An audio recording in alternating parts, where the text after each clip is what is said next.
నందమూరి బాలకృష్ణ గారైతే ఏ హీరోకి లేని రికార్డ్‌నైతే ఈరోజు మన ఇండియన్ సినిమా ఇండస్ట్రీలోనే ఒక క్రేజీ రికార్డ్‌నైతే సెట్ చేసి పెట్టారని చెప్పొచ్చు. ఇప్పటివరకు మన ఇండియన్ మూవీ ఇండస్ట్రీలోనే వరుసగా 4 మూవీలతో 100,00,00,000 కలెక్షన్స్ కొట్టిన ఏకైక హీరోగా బాలకృష్ణ గారైతే ఇండస్ట్రీలో అయితే ఉన్నారు. అండ్ తన తోటి హీరోలు చిరంజీవి కావచ్చు, నాగార్జున కావచ్చు, వెంకటేష్ ఆ హీరోస్‌కి కూడా ఇటువంటి రికార్డ్ అయితే లేదు. ఆ రికార్డ్ ఏందంటే మొదటగా 'వీరసింహారెడ్డి' మూవీతో స్టార్ట్ చేశారు. 100,00,00,000 కలెక్షన్స్‌ని 132,00,00,000 కలెక్షన్స్‌ని రాబట్టారు. తర్వాత 'భగవంత్ కేసరి' మూవీతో 124,00,00,000 కలెక్షన్స్‌ని రాబట్టారు. తర్వాత 'డాకు మహారాజ్' మూవీతో 146,00,00,000 కలెక్షన్స్‌ని రాబట్టారు.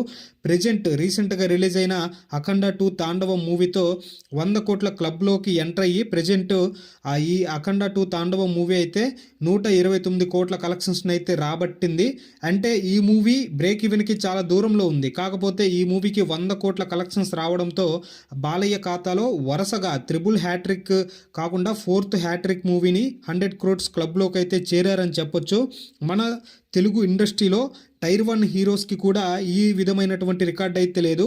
ఈవెన్ మహేష్ బాబు, రామ్ చరణ్ అండ్ పవన్ కళ్యాణ్ లాంటి పెద్ద పెద్ద హీరోస్‌కి కూడా triple hat-trick 100 crore collection movies అయితే లేవు అనమాట. మన బాలయ్య బాబు గారు అయితే ఒక క్రేజీ రికార్డ్‌ని అయితే చేర్చి పెట్టారు. అయితే 'అఖండ 2 తాండవం' మూవీ చూసుకున్నట్లయితే బ్రేక్ ఈవెన్ కావాలంటే ఇంకో 80,00,00,000 కలెక్షన్స్‌ని అయితే రాబట్టాలి. కష్టమనే చెప్పాలి. అయితే మీలో ఎంతమంది బాలయ్య బాబు గారి ఫ్యాన్స్ ఉన్నారు కింద కామెంట్ సెక్షన్‌లో తెలియజేయండి. అండ్ ఇటువంటి మరెన్నో మూవీ అప్డేట్స్ కోసం మన ఛానల్‌ని సబ్స్క్రైబ్ చేసుకుని వీడియోని అయితే లైక్ చేయండి గాయ్స్.